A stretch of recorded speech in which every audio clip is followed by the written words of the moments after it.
So we have a classic Gacha Smack video. Obviously, Gacha Smack covers a lot of different Gacha games at the moment. He's been covering a lot of Wuthering Waves recently, or a lot of the rinascita stuff that's come out, which I think is great.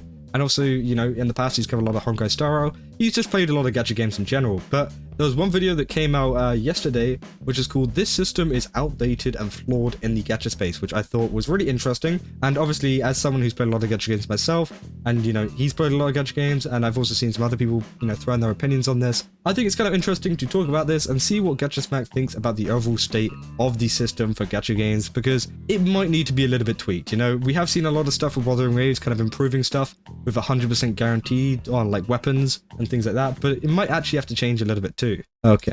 Ladies and gentlemen, welcome back to another video by yours truly. I'm gonna go ahead and let y'all know this is the second time I had to record this video. You want to know why? Because the goddamn audio went out for no reason at all. We'll talk about it again because, you know what, practice makes perfect. Yeah. So I wanted to talk to you guys about the underlying issue I've come to notice is an inherent flaw in Gacha games, and that is the banner system.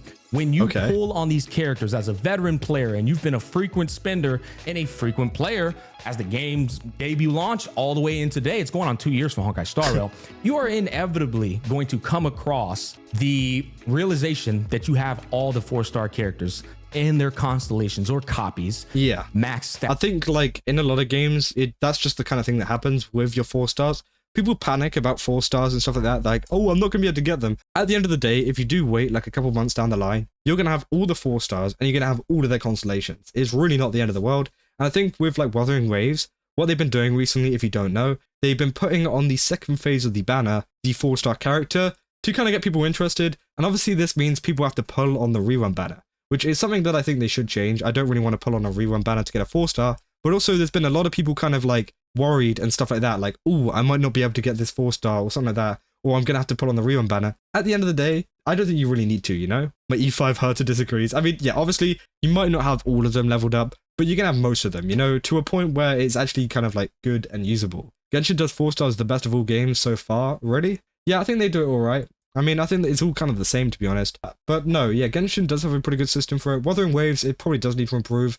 But to be fair, Wuthering Waves' 4 stars seem to be a lot better, you know, in terms of just gameplay, combat, and stuff like that. PGR giving a free copy and allowing you to pick a rate up 4-star in a banner, in a standard banner, is the way. Yeah, I think maybe that's something they could bring over. Obviously, you know, PGR is a Kuro Games game, so, you know, they could actually bring that over to Wuthering Waves, which would be nice. Out, they're built up, right? So if there are 3 promotional characters, which we've come to see in the 2.7 live stream, or Sunday, the most valuable and prized possession character right now in the past 30 patches, you're not excited about his banner because you see the 4 stars and you're like, I already have those easy. To be honest, yeah, like a lot of the 4 stars though, you already have all of them.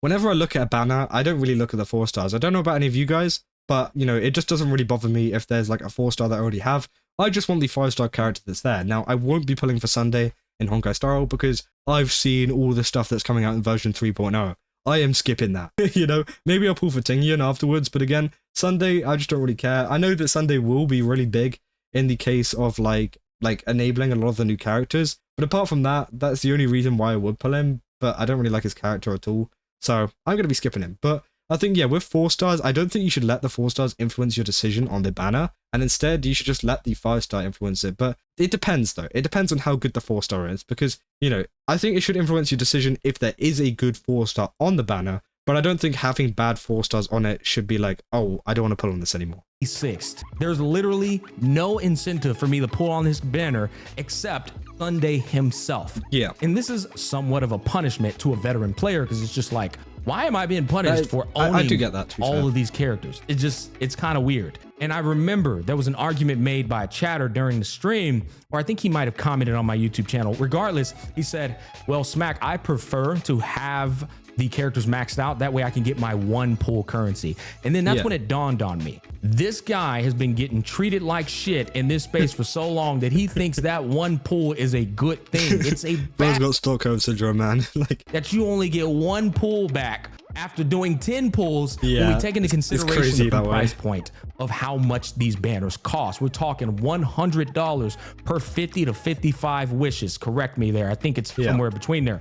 So getting 1 pullback after you already have the 4-star characters maxed out is inexcusable, guys. There needs to be you'll more get a maximum of 5, compensation for already having characters developed. So I want to talk about the solutions here after presenting you this very obvious problem. One solution we can do here is there's crafting solutions to not have an increase in 4-star volume. 4-star volume would allow us to have more newer 4 stars upon these new premium priced banners. And that, I never really got why a lot of gacha games just don't do that. They just pump out a ton of 4 stars that could actually kind of, make it a little bit more unique. Now, obviously, I'm sure Gacha Smacks will go into some other ways that they can improve this kind of like situation and this kind of these updates and stuff. But I do think just adding 4 stars, like more 4 stars, like multiple in an update, might actually help out that situation a ton. And it doesn't mean you have to release like 2 4 stars every single patch or something like that. Like, obviously, I'm not asking for that. But I do think that they should be pumping out a ton more. And just like to the fact where you don't have this issue of, oh, I've already got every single 4 star to the maximum of their copies. And it just gives people a little bit more incentive. Because if we see with some other games that aren't Hoyoverse games or aren't Kuro Games games and stuff like that, then you do have much more options in terms of 4 stars. I mean, Azulane has a ton of them. And I think Nikkei also has a ton of them. But you also have a ton of like 5 stars in that anyways. So again, they do give you a ton of options and stuff like that, which I think, is definitely useful. And I think maybe some of the other gacha games, should learn from that. Now, it's easy saying that whenever it comes to stuff like Azulane and Nikkei, because they have like 2D design. So it's easier to conjure up a ton of 4-star characters if you just draw them, But with Genshin and Wuthering Waves, Honkai Star, all those games, they're 3D models, so I can understand why it's a little bit harder. So, but it would be nice, it would be nice. Maybe, employ some more people to get it done. 1 pool per 4-star is not bad. 1 4-star per 10 pools is the pity. You get way more than 1 usually. Yeah, true. True. Dungeon. Honkai Star community, you're releasing way too many characters. Please slow down a bit. Hoyo, we got you. Stops releasing new 4 stars. Exactly. They're releasing a ton of 5 stars, but not very many 4 stars. That's going to help with the excitement, because after all, what's the most exciting thing in a gacha game? Pulling on the characters. That's where all the hype, that's where all the excitement and happiness occurs. And also the heartbreaks when you realize you lost that 50-50. So what I propose here is that they increase the volume of the 4-star characters. Now, you might be asking yourself, definitely, Mac, I don't want 4-star characters because their value is always going to be inferior to a 5-star character. But here's the thing. That's a problem with development on the company. Your only incentive to play 4-star characters should not just be because I enjoy them and I like how their art style looks. It should also be, well, honestly, they're almost just as good as the 5-star characters. Exactly. Wuthering Waves has done an exceptional job with its 4-star characters. Sanhua, Yang Yang, Donjin, the new girl, the little leprechaun girl that came out in recent times. All of these characters are dead ass meta. They're just they are really good. I think with Wuthering Waves, they give you a ton of copies of them, to the point where I'm pretty sure I've got a copy of every single, full 6 copies of every single 4-star in the game, which makes it so much easier to play it, especially if you have really terrible luck in getting 5 stars. But it is nice for them to actually work well. It means you have a lot of options whenever it comes to just using characters in the, Towerversity, stuff like that. And it means you don't have to always go for that 5-star, which I think is fine. And it allows you to kind of save up for the characters that you really want, rather than going, oh, well, I don't really have a 5-star that is good enough for that, so I guess I'll pull for this character despite me not liking her design. Yohu, I actually don't have a copy of Yohu. That's the only one I don't have. But again, I don't really care about her anyways. Good as the 5-star characters so far, right? We'll see what happens as time progresses. But what I'm trying to tell you here is that there should be an increase in value for the 4-star characters, an increase in volume. That way, when we pull on these banners going forward, we're more excited. We're like, oh my God, I got that 4-star character. I might have lost the 50-50, but at least I got a new 4-star. Yeah. Veteran players right now, guys, we're pulling on these banners. And we're just like, God, when's my 5-star coming home, man? Because I ain't got shit else to be pulling on this banner for. No other incentive. And it's bad. It's inherently flawed. And I don't know how. And I think that's where it does suck with Wuthering Waves and stuff as well, because obviously sometimes with the 4-star being on the other banner, it is annoying because you have that thing of, at least I got the 4-star, but you don't get that in Wuthering Waves because there is no new 4-star for you to at least get, And I think it would be nice if Wuthering Waves in particular do that and add more kind of stuff so you do get new 4-stars and things on the same banner as the new 5-star. But I don't know if that's actually going to happen at all. Yohu and Lumia also available for temple worth of corals. They're very free to play friendly. Yeah, exactly. I think that adding it into the shop was a very good move from Wuthering Waves. Took me a solid 70 pulls before I got Yohu. Bro, I am not that I didn't care about her at all. I'll be real. And a lot of the weird stuff that Rexland said about her and things is oh, okay. That kind of just put me off her even more. So I just never even bothered. on God's green earth, it's lasted as long as it has. And you know why? People do not speak up in this community on underlying problems. You can't improve anything if you don't voice your concerns, and you are the reason these games survive. You're the reason they're alive. And if you don't speak up, then no change is going to occur. Now, of course, we have to take into consideration change that is within the scopes of what they deem fair. Right? Which means we got to sprinkle a little bit of dirt on that improvement. You can't sprinkle gold on it, right? You can't say, I need another 5-star. We gotta stay realistic here, boys. All right, this is a gacha company. Yeah, I think 4 stars do provide you that kind of like little bit of kind of, I don't know, the same feeling you get when you get a 5-star, but just like less, you know? And it's like one of those things to keep you kind of hooked in the game. I think whenever you don't get like a new 4-star or something like that, or something exciting other than a 5-star in a banner pool, then it makes it much more depressing, like Gacha Smacks is saying, you know? You're just pulling for that 5-star, and if you don't get that 5-star, then you're going to be sad because you don't have like a consolation kind of prize thing. But I think adding a 4-star in there will definitely help out, and I think, you know, people will actually stick to the game longer if you do add a 4-star in there, because, you know, say you have a new 4-star, in the new 5-star banner, you can go, okay, I didn't pull the 5-star, but I got the 4-star, which means I can now spend all of my time for the next week or so trying to build up this 4-star. So it keeps people engaged in the game, even if they don't get that 5-star. Whereas if you don't have that, it means that, you know, people are going to be like, oh, I didn't get my 5-star. I guess I'm going to quit the game for 6 weeks and wait for the next banner. And that's about it. You know, they're not going to be like kind of incentivized to kind of grind a bit more. The other thing I wanted to talk to you about is solution number 2. Solution number 2 is you still get your 1/10 resource back. But in addition to that, we get the most scarcity. The resource in the game that has the most scarcity, we get that in addition to our 1 pullback. So, oh, you already got an E6, whatever the fuck 4-star, Ting Yun. You already got an E6 Ting Yun? Well, you get 1 pullback that you always get, and you get 20 purple books. This helps you set up for the future and develop your characters the moment they come out and increase them all the way to 80 without being like, I'm broke. That is pretty cool. And that is the worst possible way of improvement, by the way. Asking for 20 books on top of a 1 pull, that's the worst way. The best way is increase the volume of the 4-star characters. 100%, or the third solution is allow us to choose between other 4-star characters. Stop releasing just 3 with the 5-star. Release 3 and do the idea that you've already implemented into your game for the 5-star characters. Remember the banner where Fei Xiao came out. It was Fei Xiao, Robin, Kafka, and Black. That's actually a really good point there. Yeah, allowing people to kind of like choose a 4-star or a 5-star or whatever. Because as he says, there was this whole banner where you could actually choose which 5-star you could get, which was on the kind of rerun banners as well, which was very useful for a lot of people that wanted a different character, but maybe they didn't want to wait like, 2 years until it came out.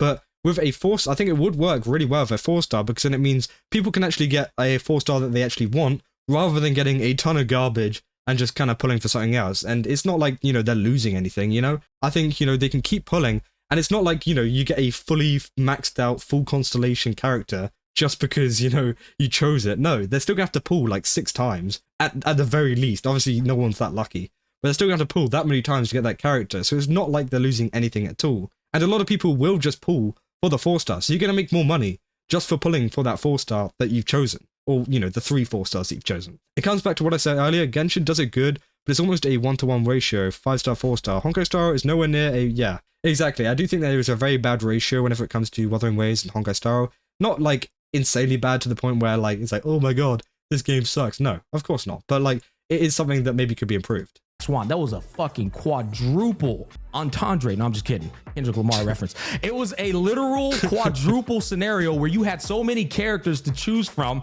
and that is a beautiful thing. That somebody who's trying to go for dot comps, who's trying to go for follow-up comps, more options, 4-star banner better. Do that with the 4-stars. It is a really good idea. If I see 3 4-stars down there and I go, oh, I already have those maxed out, guess what? I can now look at the other 3 that are on reserve and say, let me flop him in there because I don't have him maxed out. It's also, a little. It's something that Nikkei does as well with their standard banner. On Nikkei, you can actually choose which characters you get on your standard banner. Like, well, which ones are like more, you get higher like rate ups on them. So again, I think that's something that they could implement, and Nikkei, again, is a very good example of another game outside of maybe the Hoyoverse kind of Kuro Games kind of sphere that they could do it in. Because Nikkei, it's for 5-stars. It's not even for 4-stars, You can pick which 5-stars or standard 5-stars you want to get, and you'll get them, So it is very interesting. Little bit of an improvement that's not going to just take a shit in their lawn and diminish the income that they are making off of these banners, which is an absurd amount of income. I don't think I'm being unreasonable here by bringing this up, and I'm sure many different veteran players are also going to be in agreement with this, like, diminished.